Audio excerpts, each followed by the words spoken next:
चुनाव प्रचार थमेगा। इसके पहले प्रधानमंत्री 30 मई को कन्याकुमारी समंदर के बीच विवेकानंद रॉक मेमोरियल में ध्यान लगाएंगे। कहा जा रहा है कि इसी शिला पर ध्यान करते हुए विवेकानंद ने विकसित भारत और भारत माता की परिकल्पना की थी।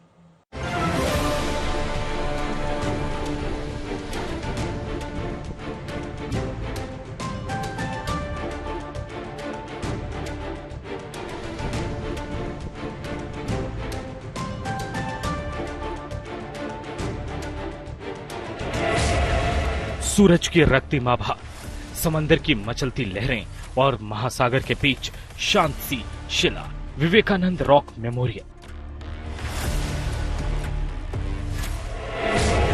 दुनिया में इस दृढ़ शिला की अब यही पहचान है। कन्याकुमारी में स्थित इस शिला पर बैठकर कभी जगत गुरु स्वामी विवेकानंद ने ध्यान लगाया था और अब यही शिला बनी है प्रधानमंत्री नरेंद्र मोदी के आकर्षण का केंद्र।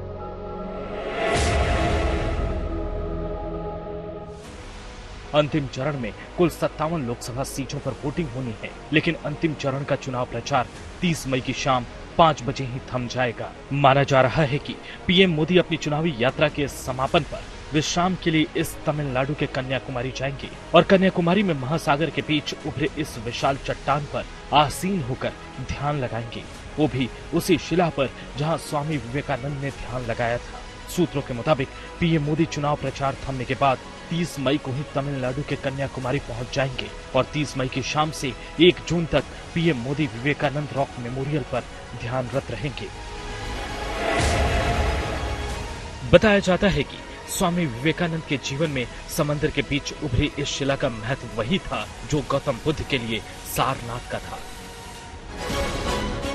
रॉक मेमोरियल पर ही ध्यानरत रहते स्वामी विवेकानंद ने विकसित भारत का सपना देखा था और यहीं पर विवेकानंद ने भारत माता की परिकल्पना की थी। अब उसी स्थान पर देश के प्रधानमंत्री नरेंद्र मोदी का ध्यान लगाना स्वामी विवेकानंद के विकसित भारत के सपने को साकार करने की प्रतिबद्धता दर्शाता है। कन्याकुमारी में समंदर की अतल गहराइयों से उभरी इस शिला का महत्व ऐतिहासिक ही नहीं, पौराणिक भी है। मान्यताओं के मुताबिक देवी पार्वती ने भी इसी स्थान पर एक पैर पर खड़े रहकर भगवान शिव के लिए उपासना की थी। देवी पार्वती शिव के लिए यहीं पर प्रतीक्षारत रहीं। भारत के इस दक्षिणी छोर का एक और महत्व ये है कि यहीं पर भारत की पूर्वी और पश्चिमी तट रेखाएं भी मिलती हैं। ये हिंद महासागर, बंगाल की खाड़ी और अब अरब सागर का मिलन बिंदु भी है। ये स्थान अब पर्यटन का केंद्र है।